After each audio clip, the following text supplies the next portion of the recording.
Teachers of Reddit, what student will you never forget? Teaching ESL in Taiwan, I joked with a young student and told him I was hungry. Not knowing I speak Chinese, he responded with Kai Da Bien, which translates to each tea. I was getting my middle school certification in my state. This was maybe 3-4 years ago. And my college would place us in local schools in the area to partner with an accomplished teacher and get our observation hours in. The college had a reputation of putting male teacher candidates in the roughest schools in the area. Me and my fellow male students had a theory about this. But of course we can't prove it. Anyway, my first morning there. In a very rough all boys middle school in the worst part of the city. First period, a little boy maybe 10-11 walks into class. Looks at me and says, "What are you looking at? You Ryan Gosling looking motherfucker?" I was utterly speechless. Lol. I can only assume that was his catch-all term for white men. Lol. I'll definitely never forget him. I teach at a prison. The first inmate I had graduate under my teaching cried when he looked at his diploma. He was the first in his entire family to graduate. It was quite the accomplishment and I was very moved. Semicolon. Edit. Thanks for all the awards. A wonderful young man who was killed in a car accident back in early June 2020. He was in his grade 11 year. Took him under my wing in grade 9. Worked on his impulsive behavior, colorful language, anger management and questionable life choices. By grade 10, he was a mentor to incoming grade 9s that had similar issues as himself. In grade 11, he was a leader here in the school. Volunteering. Joined the arts community and held down 2 after-school jobs. We shook hands every day. He'd bring me coffee. His last text to me said, "Life is beautiful, man," and he had recently told me that he wished that I was his dad. He wasn't wearing a seatbelt coming home from one of those jobs. He was killed instantly after being ejected from a car he was a passenger in. My commute to and from work every day passes by the exact spot he was killed. Miss you. Edward. Big Mike. I'm a HS science teacher in an affluent suburb. We get this transfer kid in who is about 6 feet 8. 350. Long thin Hulk Hogan mullet, not bald though, and big glasses. Mike hailed from the hollers of Kentucky. Thick southern accent. And was the most quotable kid I ever met. I hate books MR. XXXXX, they piss me off. My grandma made me sleep on the porch because she cooked some veggies and I told her, "Dang it woman, where's the meat? I ain't never seen a pencil like this. Can I keep this and show my dad?" Talking about a regular mechanical pencil. They threw me out of Golden Corral because I ate 8 of them steaks they had. I was pissed. Next time I'm trying 4-9. And we were supposed to have a fire drill at like 1:55 or some odd time. At 1:57 he went ahead and pulled it, honest to God, thinking he would help out whoever forgot. I had a kid. 16. Total addict. Alcoholic. Meth. Pills. Heroin. Really rough childhood. Started smoking crack with his dad at 13. Stepdad committed suicide in front of him at 14. Unimaginable shitty in between. He'd come to school high or drunk and we would send him home. Nice kid. Always respectful and just had a good soul. One day he was all sorts of messed up and I pulled him out of class. I told him that I loved him and I was worried, and if he kept this up he would more than likely be dead by 30. He freaked out and ran to the principal's office and complained that I had just told him that I loved him and cared about him. Principal said, "Well, maybe he loves you and cares about you." We kicked him out of school after we had to. He got sober. He came back to track me down. He grabbed me and started sobbing. He said when I said I loved him it was the first time an adult had said that to him and he believed it. He has stayed sober for years. Went to college. And is doing really well as a nurse now. I had a junior, 16 years old, in my high school science course last year peel the strip of metal off the side of a ruler and proceed to stick each end of it into an outlet and shock himself. I saw the sparks out of the corner of my eye and he jumped up and his arm was in some significant pain. He said he did it because he wanted to see what would happen. Scientific method in action, I guess. I will never forget that Dumbus. Edited to shock because he didn't actually die. Thanks for the heads up. I'm a speech therapist, so I work with the students who have disabilities or special needs. One of my students started with me in kindergarten. Let's call him Frankie. He had autism and just a tiny bit of language. And a lot of behaviors. But something about him I absolutely loved. He walked like an old man and had a mop of blonde hair. I adored him even though a lot of the other staff classified him as a difficult kid. He had a difficult home life and unsupportive parents, which made his behaviors a lot worse. But he never had them with me. As he got older, he had more outbursts and tantrums, but they would always call me over to calm him down. When COVID hit, Frankie's parents weren't able to get him onto the computer to do remote learning. And I left to work at a different school in September, so I never got to say goodbye to him. I know he's probably doing okay this year, but it breaks my heart that I can't be the one to be there for him anymore. And I just hope he understands why I am not there. Dance instructor. Student had one hemisphere of her brain removed as an infant and she was paralyzed on one side. She said that she wanted to dance because she wanted people to see that she wasn't ashamed of her body. After months and months she finally managed one spin around. The other instructor cried. I cried. She cried. It was f***ing incredible. At my school, we get a lot of refugees from the Middle East and South Asia. I had a student, Iraqi, talk to me about her trip over. They fled when IS was starting to take over their city. Her father stayed behind to help others get out.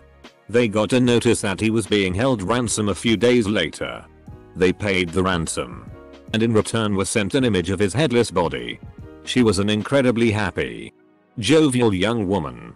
I can't even imagine what kind of pain she must have went through. I heard many stories of fleeing war and strife. But that one was probably the worst for me. This kid Jay, 10 years old with a learning disability, was struggling at home, divorced, living with grandma, and at school.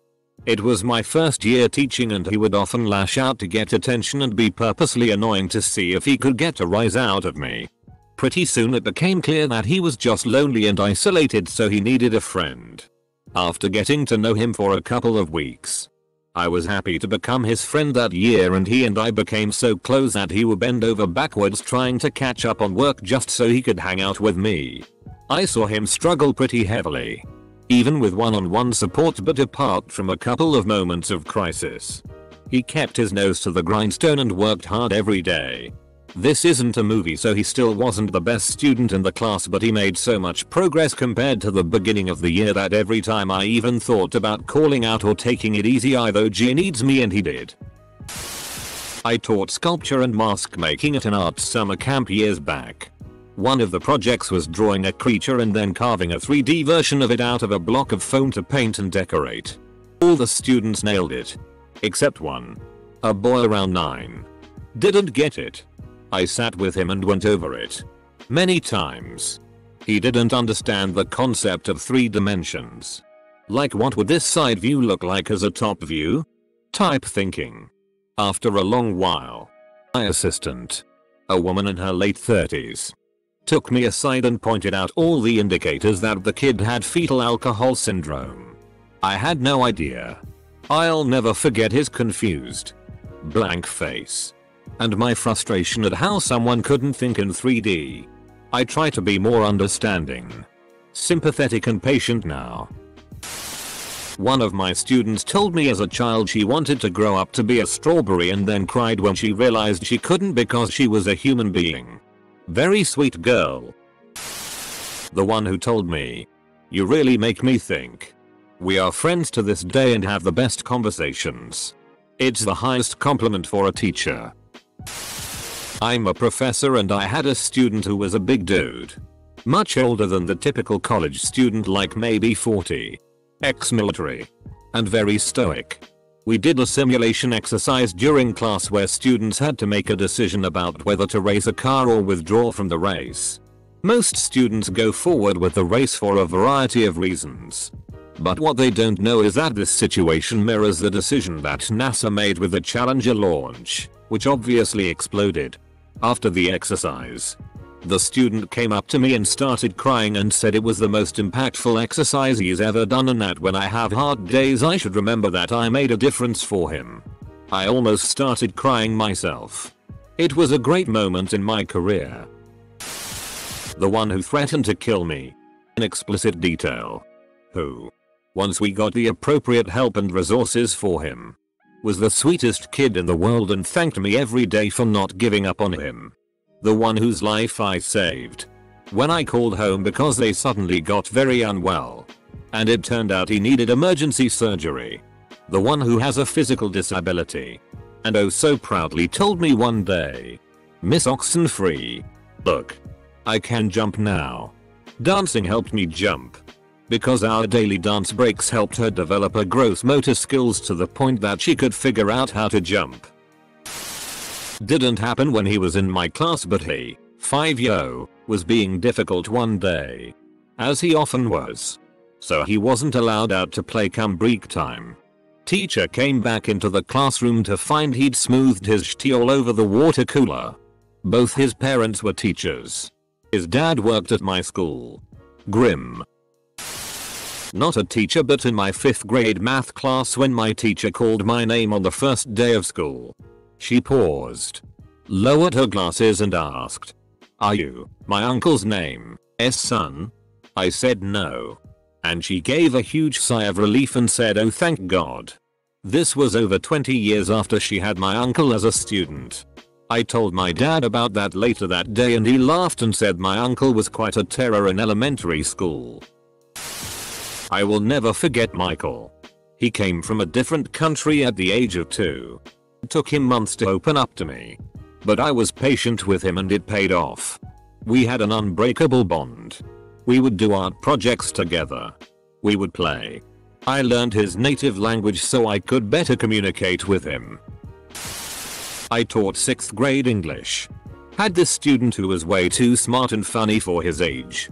He lived right by the school and he'd stay after school some days and just chill out while I was grading papers. I liked him a lot. I kept things pretty light in the classroom. Tried to make the kids laugh when I could.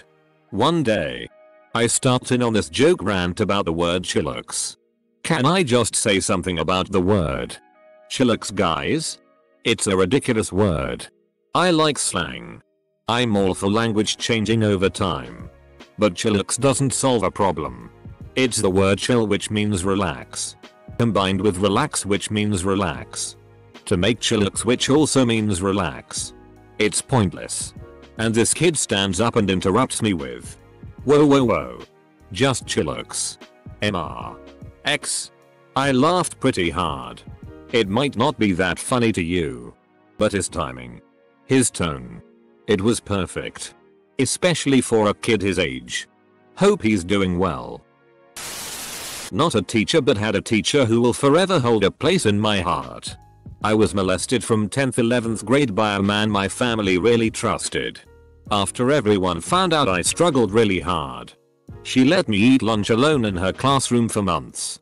She let me stay after school while she worked and listened to me vent about it. She was a shoulder to cry on whenever I needed her. She even showed up to his sentencing in support of me. I'm 6 years out of high school and I just got lunch with her a while back. She was one of the people who helped shape me in my youth. She is a wife and mother to 2 boys who were pretty young at the time. And she was teaching numerous classes at the time, yet she always made time for me when I needed her. There were other teachers at that school that looked out for me after that happened, but she by far helped me the most. I really don't know where I'd be if it weren't for her. I had a student receive ICE, in-school suspension, for cheating on a test. He proceeded to sneak his phone into the bathroom, call our HR department, and file a formal complaint against me for treating him unfairly. My administration and I got a good laugh out of that one. I had a student who killed himself on Christmas Day. I still don't understand why. He was a pretty happy laid back student. Absolutely no signs. Was getting a B in Calc 2. Hard class. Good grade. His grade slipped a bit at the end. From A's to B's. But no signs of anything. My sister-in-law was his desk buddy.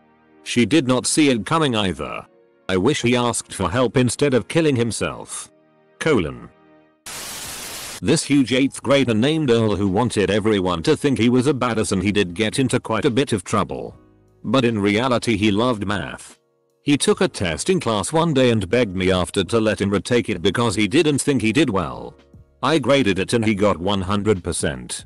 So I called his mom to deliver the news, and you could tell it was the first positive phone call she'd ever gotten about her son.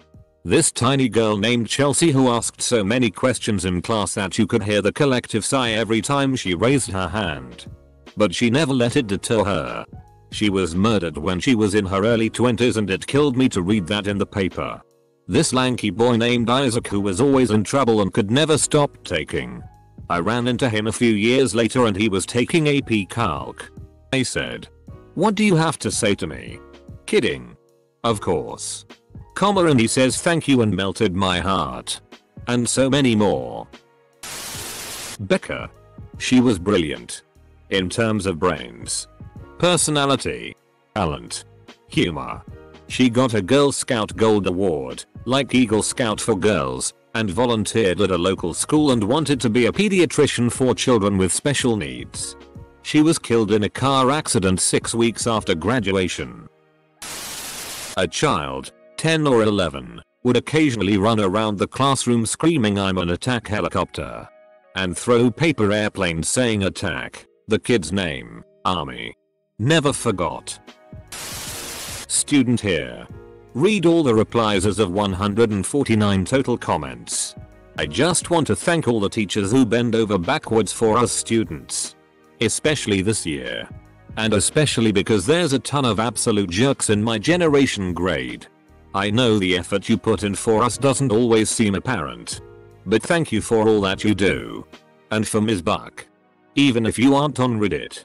A million thanks. You pushed me further than I had ever been prior to 7th grade. And showed me what it looked like to truly love a class and teach them well.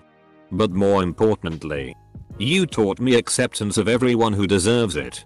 A lesson I'm still struggling to teach myself. I'll never forget you. Nor the rest of the Dragons teachers. So thank you, teachers. Thank you a million times over. The first student to pass away. He committed suicide over the summer after 10th grade. I spent the next 3 years trying to help his friends cope in healthy ways. I was extremely proud to see that group of friends pull through and graduate. I cried like a baby when they left his seat open during the graduation ceremony. On a happier note, I will also never forget my first JV volleyball team. Most of the girls had never played volleyball. So I spent a majority of the season teaching the game. After losing most of the season, the bus ride after that first win will forever be in my heart. I will also forever remember the first kids I coached in track. Teaching is both heartbreaking and extremely uplifting. I am so grateful for all that students have taught me throughout the years. The one that plagiarized a paper so badly it matched 100% to a plagiarism catching software.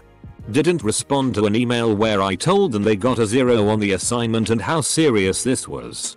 And then had the audacity to send me a separate email asking for extra credit that had already been awarded to those that earned it.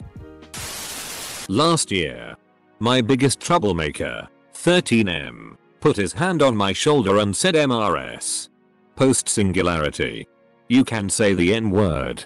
I politely declined, stating it's a word I would prefer to not use. However, my first thought was, who died and put you in charge of the N-word? Funny kid. I hope he got his academics together this year. I'm waiting for Kevin's teacher to show up. Student teacher here. Yesterday I had such a bad day with a couple of students who made it their personal mission to make my life hell.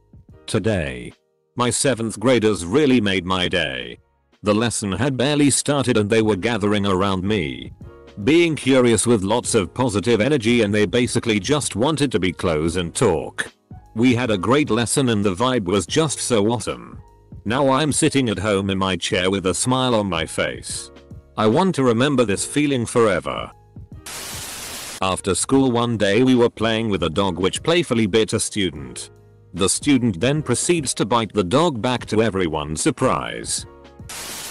My mother has 3 or 4 favorite students from when she taught nursery school. All 4 went on to be published authors or otherwise great work, including a boy who got into Duke. Put that on hold. Served 2 tours in Iraq as a Marine and is currently in graduate school. We're wondering when he'll run for office. What always hit me is that my mother could identify these kids at age 4 and she was always right. She also diagnosed autism, ADHD, learning disabilities. Who was gay.